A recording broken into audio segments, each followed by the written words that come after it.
Hi everyone, it's just gone midday, so we might get things started. Thank you very much for coming along today.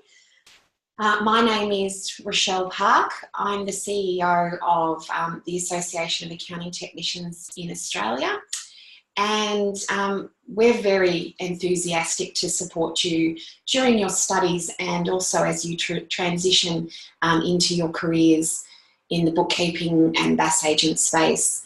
We've got lots of really exciting programs to sort of talk to you about as you approach graduation from your courses.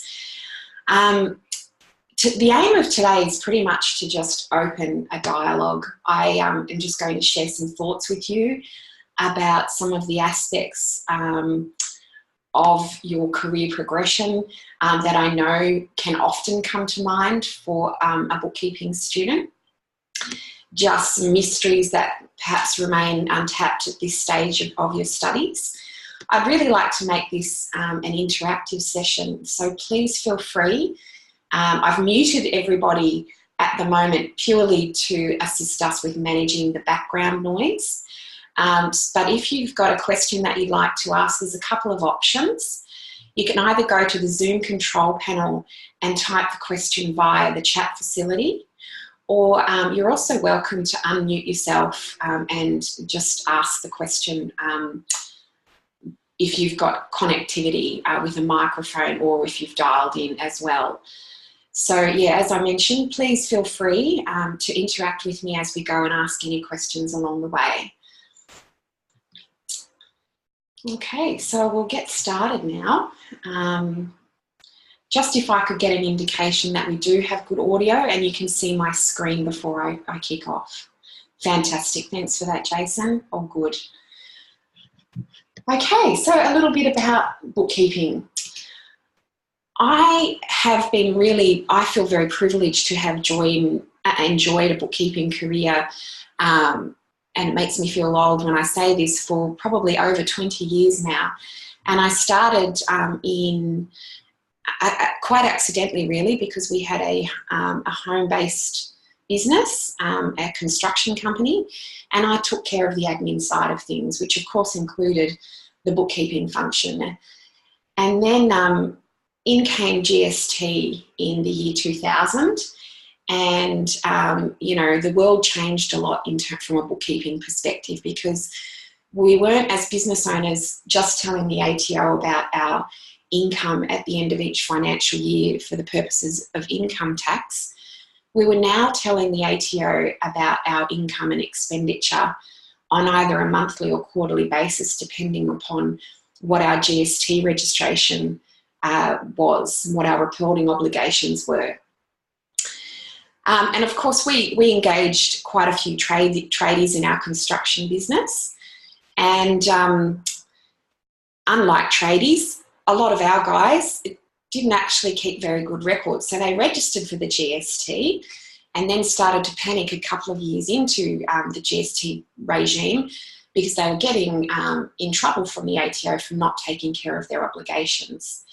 And they started to, in droves, asking me for assistance to get them sorted, their paperwork up to date and their lodgements up to date. And help them develop systems to move forward. So a lot of the time I'd be setting them up with computerised accounting systems, and also just general admin systems to help process that. So I quite accidentally fell into a bookkeeping practice from there. And one of the strengths that came out of one of my weaknesses is that I am a big picture person, and detail doesn't really happen all that naturally to me. So I found that I had to do a checklist for all of the main tasks in preparing the BAS and general day-to-day transactions, so that I wouldn't forget things. And why that was a good friend of mine is because by the time I was busy enough to need to employ people in my bookkeeping business, I actually had documents already in place that assisted me in not only the day-to-day bookkeeping processes, but also the very important reconciliation processes in preparation for lodging reports with the ATO. And so I was able to share those with my new employees to say, well, this is how I do it. And it went on from there. And I had 4 young children at the time, and one of the things that I've really, really appreciated about my bookkeeping career is its flexibility. I have been able to always figure out how to work that in with my family, and not only spending time with them, but certainly spending time with them, with a good work-life balance. But also, I could work after hours or I could work on weekends. I had complete flexibility around what I was doing. And I think, that's a very valuable part of the reality of a bookkeeping career. And that's only much more exaggerated today because of the way we do bookkeeping and how much that's evolved over the past even just 5 years, let alone 20 years. And we're going to talk a little bit more about that later in the session, what those changes look like. And bookkeeping today is literally a totally portable business. Your clients, you can work with your clients all over the world. I actually have a friend who is doing, the grey nomad thing around Australia. And she's able to manage still a certain client workload, and she just does that from whatever office she finds herself in each day. So again, it's that flexibility, particularly with the technology that supports us today. I've also really, really enjoyed connecting with small businesses. I enjoyed being a small business operator myself, and I also enjoyed supporting the small businesses of my clients. I think they're very special people. They're enthusiastic. They're entrepreneurial by very definition. And every small business has its own unique set of circumstances and requirements. And I, for one, really enjoyed working through those requirements and helping people solve problems and helping people achieve success is just such a satisfying thing to do. And you'll probably all have a bit of a giggle about yourself, but bookkeepers are precise. They tend to like order. And that's a really enjoyable thing about our bookkeeping career is you have this opportunity on a day-to-day basis to bring order to other people's lives. It's all about systems and procedures, process and procedure. And technology, again, I reiterate, is assisting us in that today. But the inner geek in you will really, really enjoy this career. So some personal traits that you'd probably expect, and it's not 100% fail-safe. And when I talk to the members of AAT about what they enjoy and I reflect upon, my journey, it's definitely that the bookkeeper will enjoy the detail. The devil is in the detail, and there is this problem and it might be quite small, but I'm going to fix it. And the feeling that comes out of that when you solve the problem or you find the missing transaction, you're probably the sort of person that really gets a kick out of that. Bookkeepers also really, really enjoy a challenge. So the business has a problem, and how can I go about solving that problem for them in the best possible, most efficient way? We also tend to have a passion for loving to help others. And as I mentioned before, for me personally, one thing is watching those businesses succeed, whatever that success looks like. Oftentimes you'll meet a new client and they're quite stressed because they have reporting obligations that may be behind, or they're doing their book work late at night and they're missing out on opportunities with their families. So to assist somebody in sorting those things out is very, very satisfying. I've often thought again that possibly a bookkeeper should also be qualified with some sort of marriage counselling type qual, because you tend to develop very strong personal relationships with your clients as well, which is also something I have found to be enjoyable. Bookkeepers tend to love learning about new things. our current round of CPD, which is continuing professional development workshops that we're running around the country from next week, is nearly sold out. And that's just so indicative. Not only do we have the requirements to maintain our CPD, but we're actually very curious, and we want to learn about the technology. We want to learn about the technical aspects and advanced aspects of bookkeeping. So we're usually very keen to learn. And I reiterate that we're very well structured and organised. As I mentioned, you can overcome, if you're not naturally someone who appreciates the detail, you can overcome that by being systematic. And you probably enjoy realising growth and change. And I've just noticed that my "and" has missed a D out there, so apologies. So what is bookkeeping? Well, bookkeeping is really, really ancient. There has been evidence of bookkeeping practices stemming back over 7,000 years ago. A guy by the name of Luca Pacioli is said to be the grandfather of what we call double entry bookkeeping, which is the whole premise upon which modern bookkeeping and indeed computerised accounting is based upon today. And if you've only just started your studies, you may not have met that yet, but I'm sure you're all kind of wading through the debits and the credits and understanding what that means and what the implications are. So Luca Pacioli is actually the first person who documented the principles of double entry bookkeeping, which essentially helped us keep healthy, balanced books.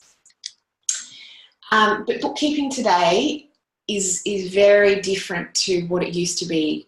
You can see the ledger book there, where we would be entering into journals and different ledgers, the day-to-day transactions of the business, and then extracting financial reports from those at the end of the accounting period.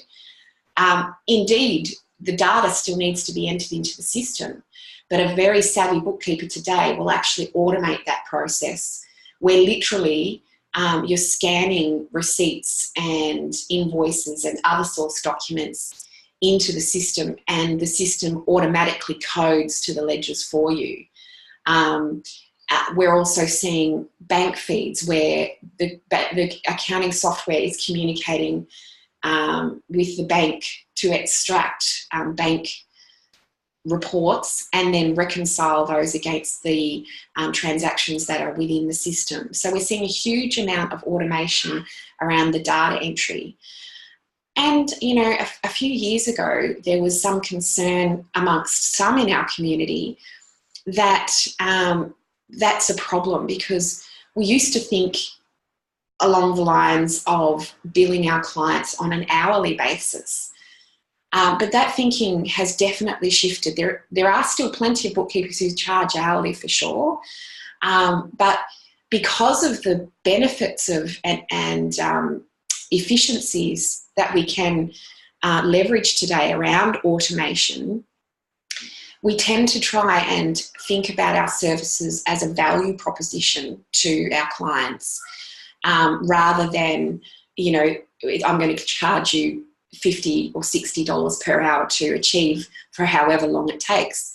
Rather, we're suggesting that the best way to position your services to the clients today is, I will provide you with a fully reconciled set of accounts and your lodged business activity statement on a monthly or quarterly basis for X dollars for that period of time. And therefore, you get advantage from the sorts of efficiencies that you can leverage by using the different technology out there to support you. So bookkeeping today is very different to what it was even just 5 years ago, where we did enter source documents to the accounting system. And I used to even get really excited about having a bunch of rubber stamps. One of them was an entered stamp that I'd put on invoices and, you know, put the date that I'd put it in. Thing of the past. Today, we're actually, accounting technicians is a really good terminology for what a bookkeeper does today, because it's so much more than just the keeping of the books.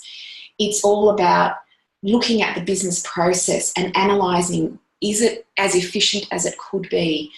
It's all about implementing different processes and procedures. It's definitely about training business owners around the sorts of things they should know to understand their business and to understand the position and the health of their business. It's also our role to make comments about the health of the business and what sorts of things we think the business owner could be doing to improve their situation. We also are compliance specialists in directing the business owners about what their obligations are, not just in relation to the BAS, but including things like payroll and HR law and industrial legislation, which is a whole other huge area of compliance in Australia. And I think most of all, we are a very welcome relief to business owners because we help them navigate what is quite a mysterious world to a lot of them. So, have you heard of the cloud?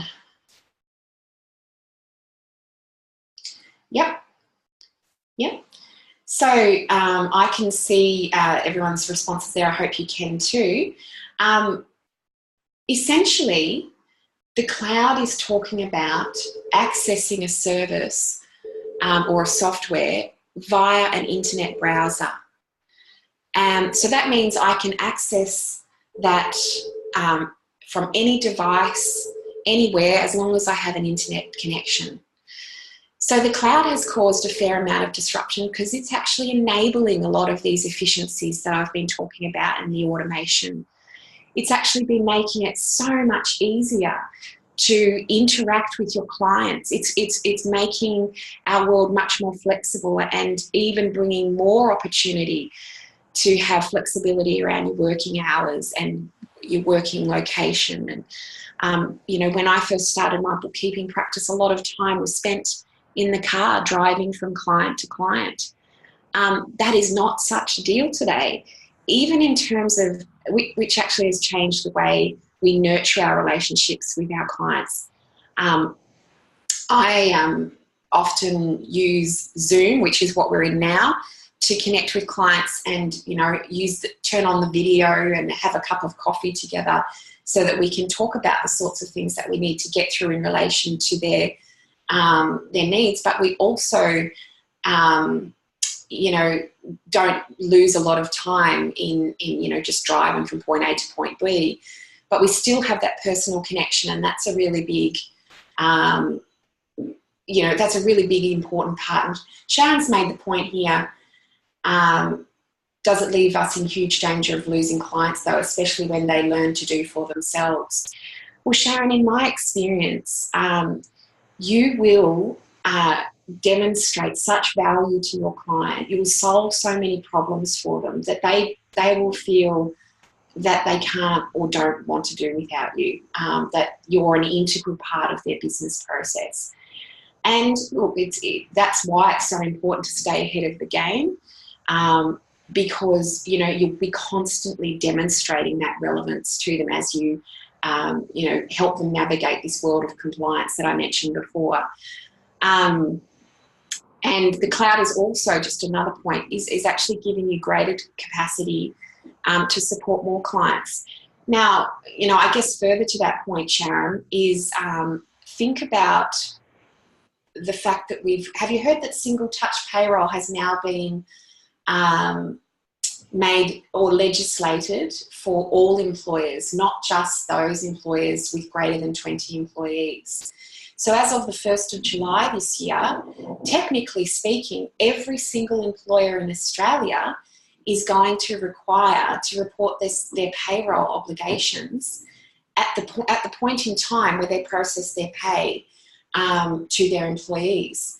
Now, for those of you who've had some experience with either clients or as an employee bookkeeper, you'll know that there are many, many businesses out there who may not even use accounting software at all and manage their payroll calculations via Excel spreadsheets. So you happen to be in an industry that's just going through this huge amount of opportunity. I mentioned to you in the intro about my personal experience when GST came in 2000 as legislated.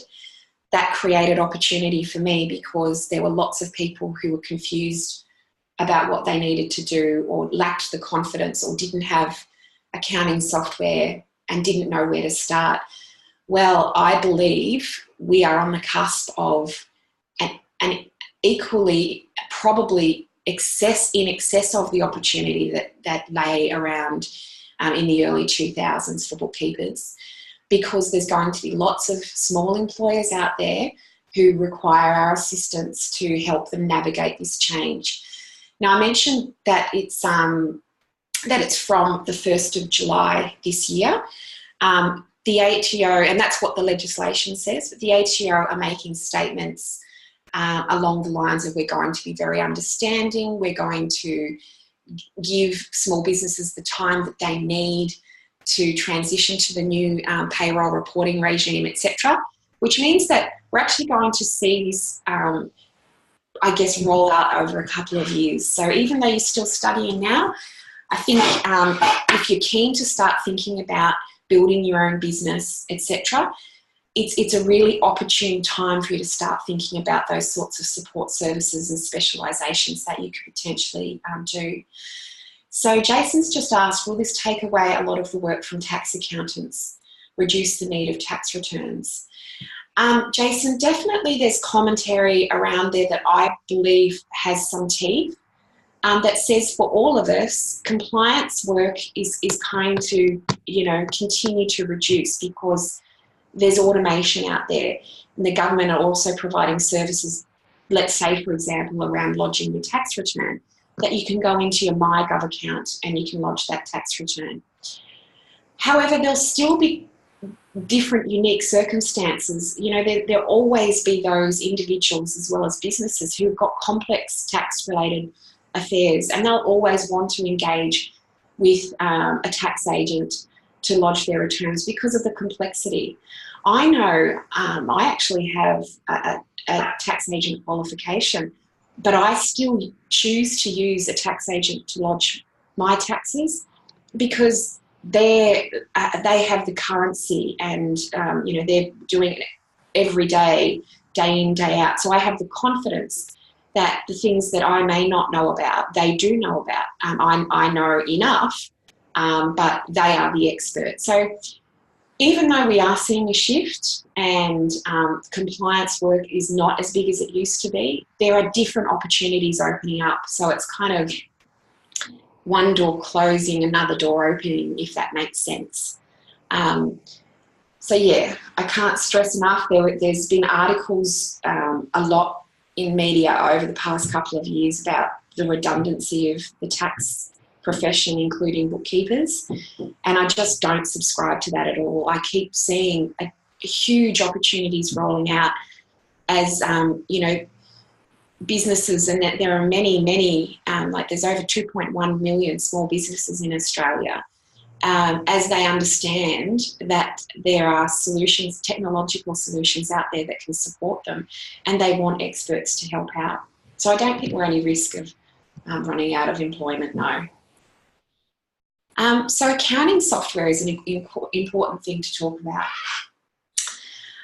In your courseware, you've no doubt probably had a look at either MYOB or Xero. There's also Intuit QuickBooks Online, which has been in Australia for a long time, the brand QuickBooks that is, but the American parent family came in to the Australian market about 5 years ago and took back that QuickBooks brand. So that's a very competitively priced, comprehensive online cloud accounting solution as well. Of course, there's Xero, which has been in the space for about 10 years and has made a lot of noise, has really disrupted the accounting software space. And you'll find that the users of Xero get pretty passionate about the product. I personally haven't done a lot of work in Xero. I have been an MYOB user and QuickBooks Online for no particular reason other than that's just where my clients were. So, and then there's also Reckon, who used to own the QuickBooks, the rights to sell the QuickBooks brand in Australia. but now they've moved on and built their own suite of accounting software products. Now, Intuit QBO and Xero are only cloud solutions, whereas both MYB and Reckon have desktop solutions as well as cloud solutions, and MYB's desktop/cloud solution also synchronizes. Have I heard of Zoho? No, I haven't, Sharon. I'm just tabling those as they are the 4 main providers in the space in Australia. And there are definitely plenty more out there, like Sage, and Sharon has mentioned Zoho. So there are many different solutions. The important thing to know here is no 2 businesses are ever the same, even if they're in the same industry. So I have found it's been really important to stop and have a look at the needs of the business and what problems they need solved, and then match the accounting software solutions. So whilst they're the accounting softwares that, take care of our capturing our transactions and reporting on those transactions, etc., there's a stack of add-on solutions, and my PowerPoint's not working, that sit around that. And there's just a few there. I've mentioned about the automation. So Entryless and Receipt Bank are 2 softwares that assist us with taking literally a scan or a photo or an email and entering it into the software automatically for us. All we have to do is get it into the Receipt Bank, and it synchronizes with the accounting software to create that. So there's all, I wanted just to point out here, not that we're going to learn about all of these products today, but just to say there are a whole stack of different solutions that do different things. You'll see over on the left of the screen there I've got Calxa. That is a budgeting tool. So it really assists business in managing and controlling and understanding their finances. Gov Reports down the bottom there is a software solution that I've used in my business for many years that actually interacts with the ATO BAS agent portal and enables you to lodge different sorts of forms, obviously BAS, IAS, PAYG withholding, payment summaries, etc. And it also assists in client workflow management. So there's definitely a bit of learning ahead of you outside of your courseware in terms of what are the sorts of technologies you want to adapt in your business when you move forward, or even if you're going into an employed role at the end of your courseware. When you start there, have a look at the business and see if there's anything that technology could do to improve the way that businesses processes right through to extracting their reporting. Now, I just wanted to make a point there.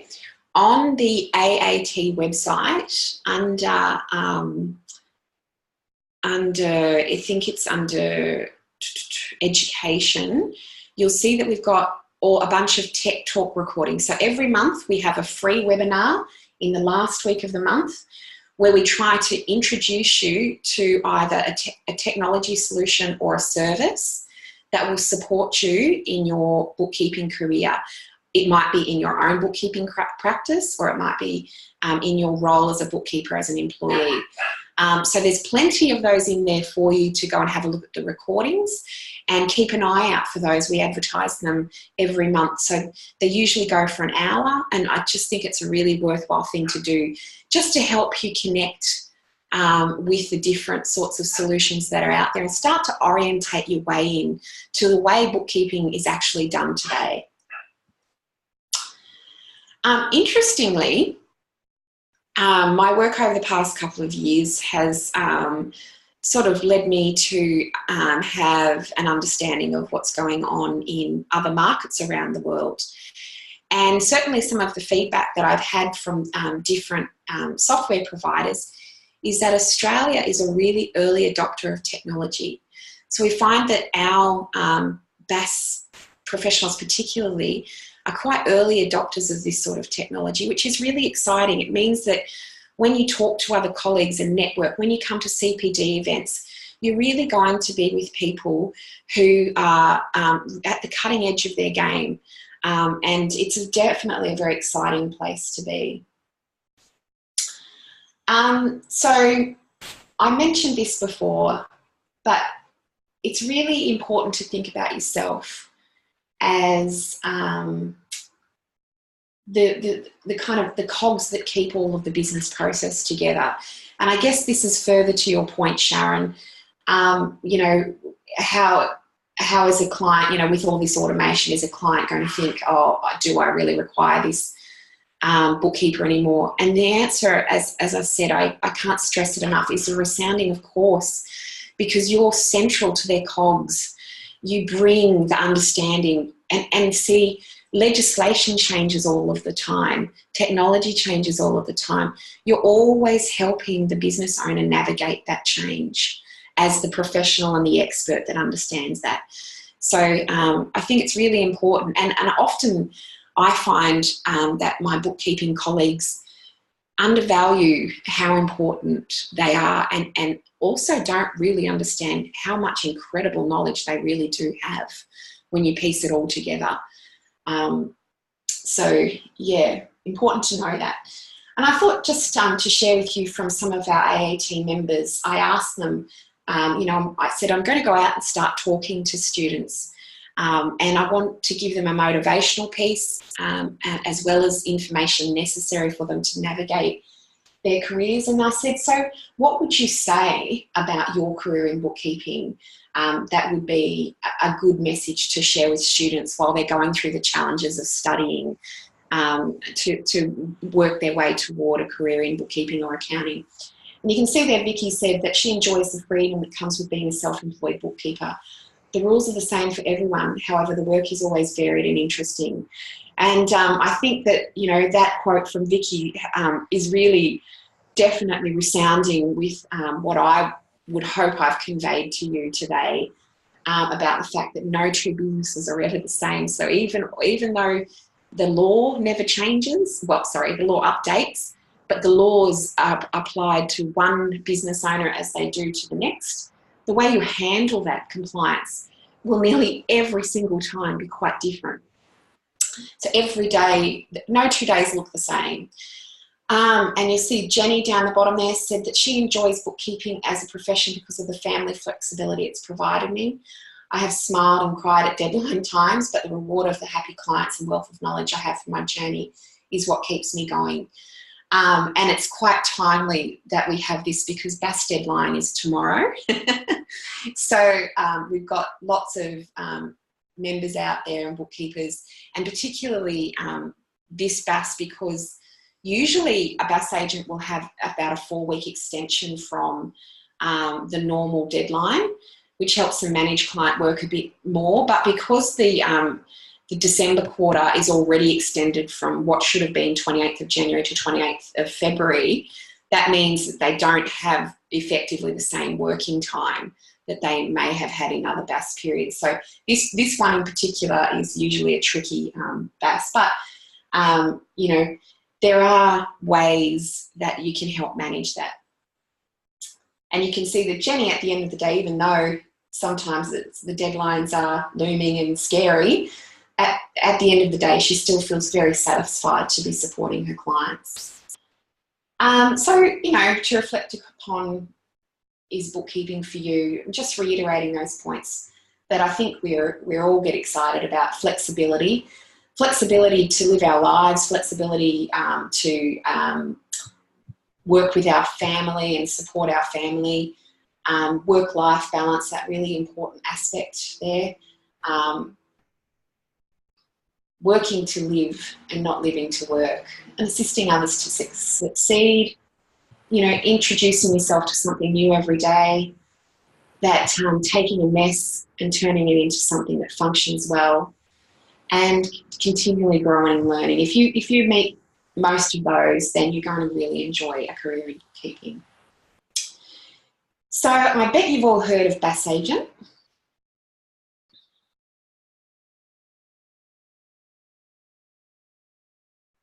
Yep. So just to make sure we're all on the same page, I'll just go through some of the very basics. In 2010, the Tax Agent Services Act came into, was legislated. The regime actually kicked in on the 1st of January 2010. And what that did was establish the Tax Practitioners Board and some designations for professionals. So there was the tax agent and BAS agent status initially, and since then they've also added the tax financial advisor as well. So after Certificate 4 in Accounting and Bookkeeping, which career line is best to choose? Can you please explain about a BAS and choosing as a BAS agent? Okay, so yeah, I'll go through that now. So why did BAS agent status come about? Well, let's roll back a bit to the early 2000s, and I mentioned that, you know, I kind of quite accidentally got into bookkeeping. Well, I wasn't the only one. There are a whole stack of people out there in exactly my circumstances. At the time, I was studying a qualification, but I was not yet qualified. And I was studying the qualification because I wanted to make sure I was doing things correctly in our family business. So there were all these people in my circumstances, and under the old Income Tax Act, there was a section in that act called Section 251L that basically said someone who wasn't qualified and experienced can't be telling the tax office about tax liabilities. Now, when that was written, it intended to talk, it meant income tax, but the legislation as it was written said tax obligations, which includes GST and BAS.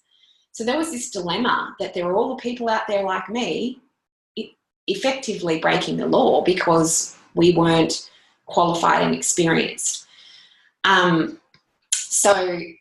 But it was also very widely acknowledged amongst the ATO and other government agencies that bookkeepers were mission critical in terms of helping business owners meet their BAS related obligations.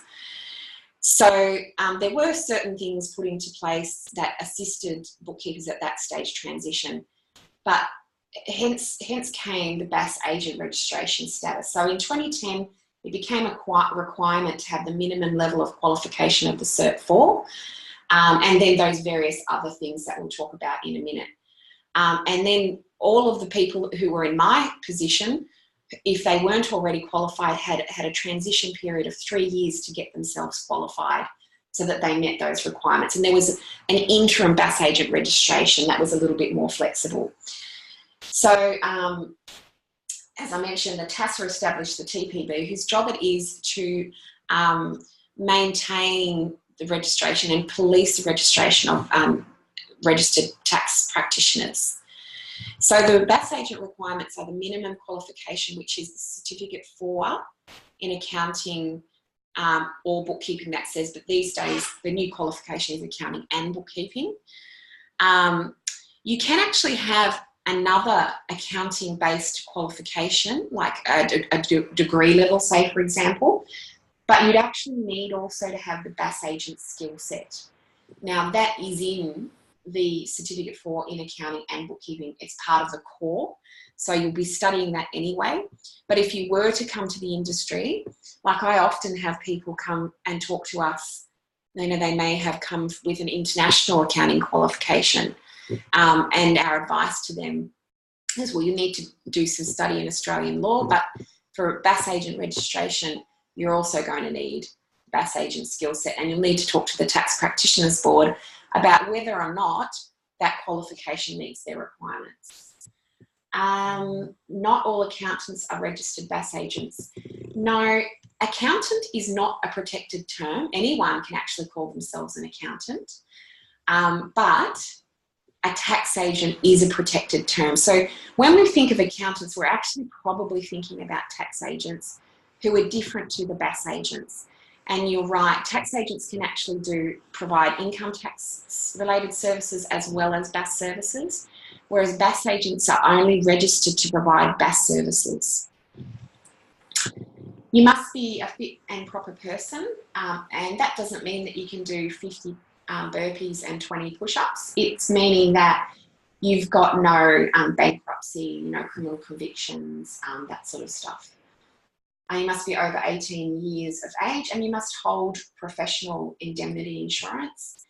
And here's one that often I find causes students, you know, a little bit of trouble. So if you're a member of a registered professional association, and they're all listed on the Tax Practitioners Board website, then you need 1,000 hours of what's deemed to be relevant experience. If you're not a member of a professional association, then that requirement goes up to 1,400 hours. Now, I mentioned that, oh, that's funny, Jason.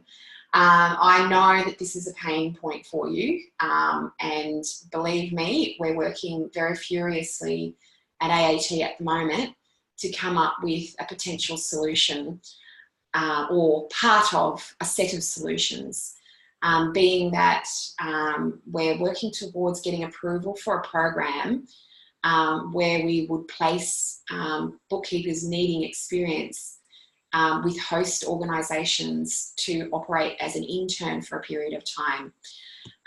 So we're building some rigour around that at the moment, and we're going to take that to Fair Work to seek their approval for that. But that will be, you know, one way we can attempt to connect you with the opportunity to gain this experience. And we're also building out on a supervision program, which will be, if you've got some clients, this will be a way you can work with those clients in a compliant way and have your BASs lodged and supervised. The other suggestions I have for you is to think about volunteering. I have definitely seen, sorry, Elizabeth, I've got there, I have a business and lodge my own BAS statements. For your own business, that will certainly count, yes.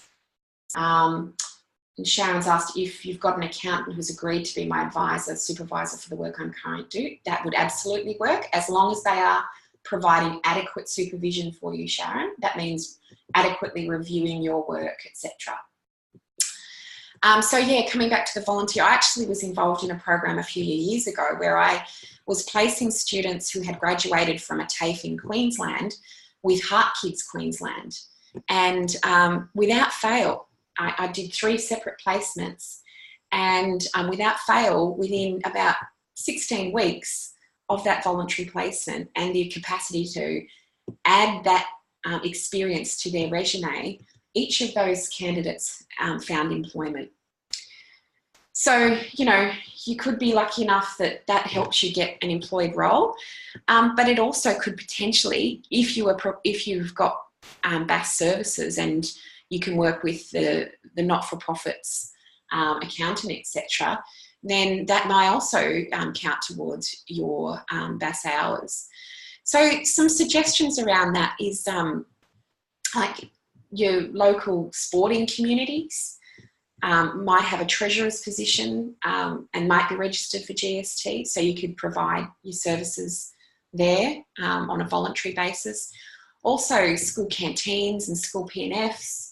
I'm actually out of the school loop, my kiddies are all older now, but certainly I did a bit of treasury type work with my school stuff. So there's different ways that you can connect or find opportunity in the voluntary space. It's just getting out there and doing a bit of door knocking. So Jason's just asked, how are we able to log the hours that we do? Well, when you apply for your registration, there's an official form that you will need to complete and have those who have supervised you sign. So if you're an employee, that might be your employer. In Sharon's case, it would be her accountant signing off to say that the hours. That's just an admin question for you, how you want to handle that. But I would have thought an Excel spreadsheet where at the end of, you know, when you've completed a particular task, you physically log in the hours. Where you're billing, or, you know, you're, sorry, in an employed role, you might just keep it on your timesheet, for example, when you're occupied with BAS-related services. And Sharon's just sharing with us there that she logs hours when she's working on software program. And that's okay, because you're making decisions about GST allocation and, you know, whether or not it's an expense that belongs to the business. So that's all BAS service related. Sharon logs hours when she's working on a software program. Yep, that's all good. Okay. So I mentioned about the supervision. That's another way that you can, and as I said, AAT will be launching a supervision program. We've got 25 of our members who have put up their hands to say that they would like to be put forward on our website as a potential supervisor, and we'll provide you with the technology to connect with those and, you know, choose someone who looks like a right fit for you. Now, I mentioned that you'll need professional indemnity insurance when you register as a BAS agent, and I just wanted to point out that not all professional indemnity insurances are the same, and therefore it's really important to unpack the provisions of that particular policy to make sure that you're comparing apples with apples, so to speak. So AAT do have a professional indemnity insurance we negotiated last year, and I'm pretty proud of the product that we ended up coming up with. It costs from $264 for 14 months, and it provides $1 million of cover, which well exceeds the TPB's requirements.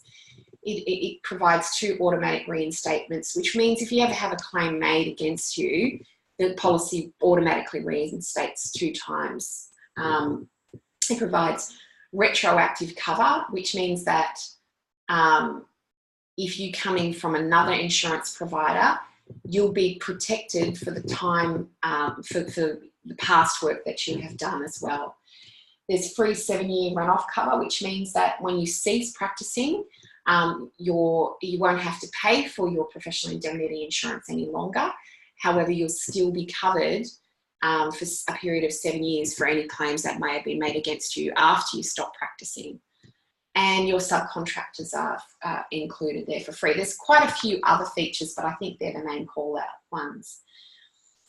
I think it's really important to point out, even though you're in your studies now, it's not a bad idea, as I mentioned with our tech talks, the concept of doing CPD, which is continuing professional development, or you might hear it referred to as continuing professional education, means the same thing.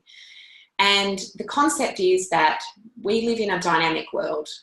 Our legislation is currently changing. In just the last week, fortnight, we've had the single touch payroll legislation be enacted, and it's just about to receive royal assent any day now. We've also had the whistleblower legislation be enacted, and they directly impact our space, and that's just 2 examples out of a whole range of things that have changed in the past 12 months. Our technology changes all of the time. Best practice is something that needs to be on our radar.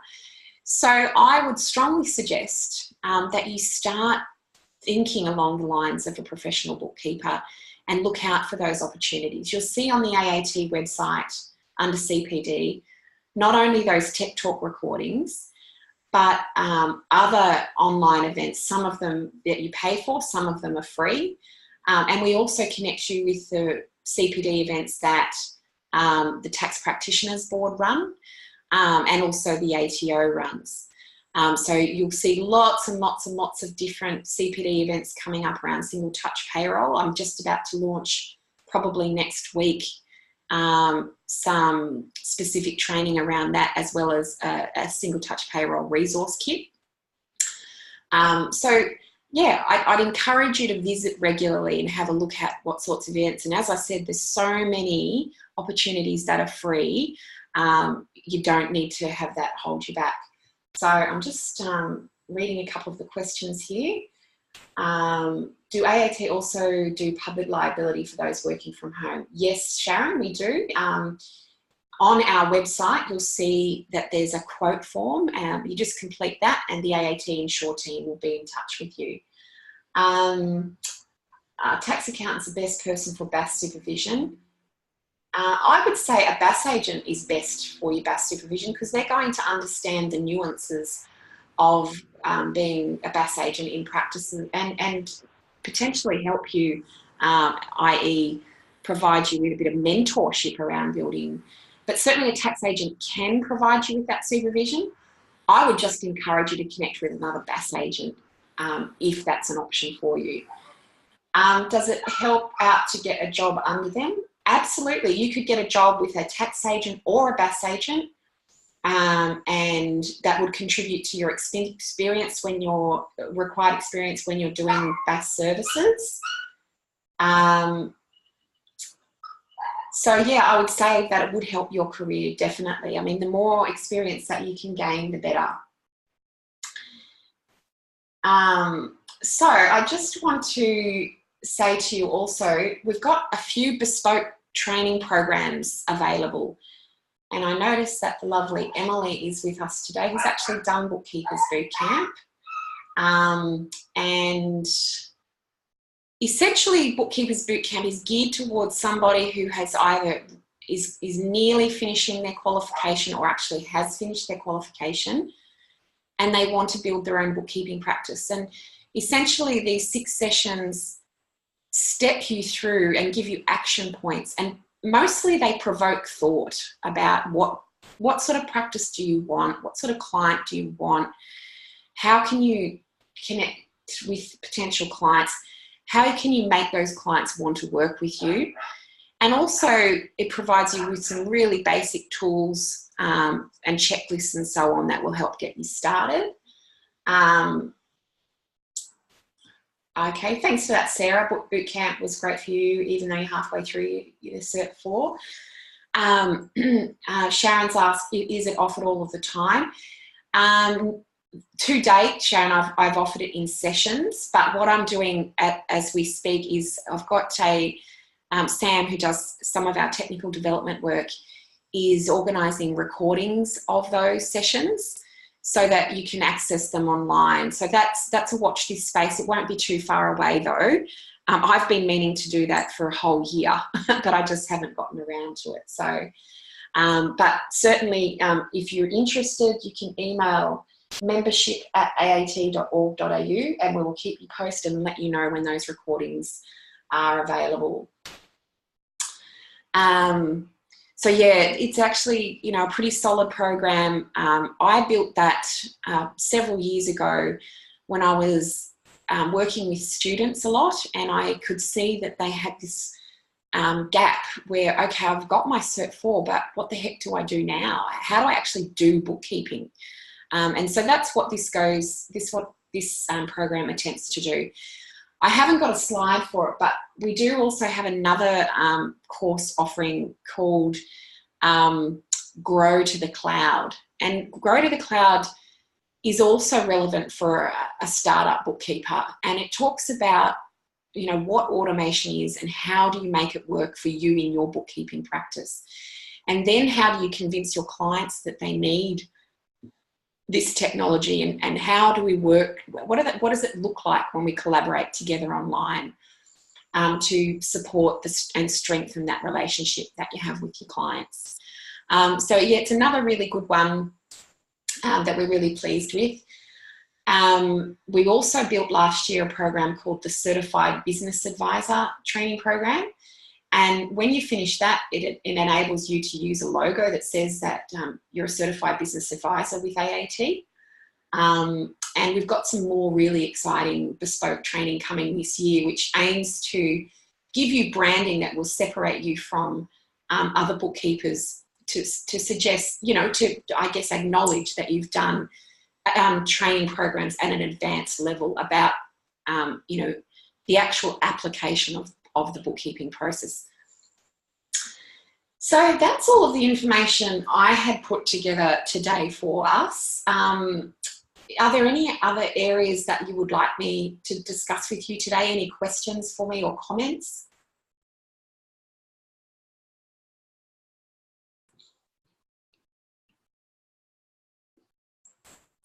Okay, doesn't look like. My email address is Rochelle at, no, it's not. I'll start that again. It's Rochelle, ROCHELLE.PARK at aat.org.au. I'm more than happy for you to shoot me an email or even give me a call. My mobile is 0429 219 553.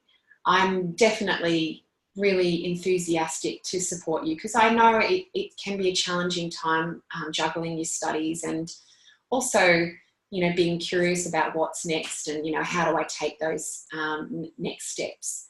My mobile phone number again is 0429 219 553. Yep, that's it. Thanks very much, Jason. And I'll just type up my email address as well. That's a good idea.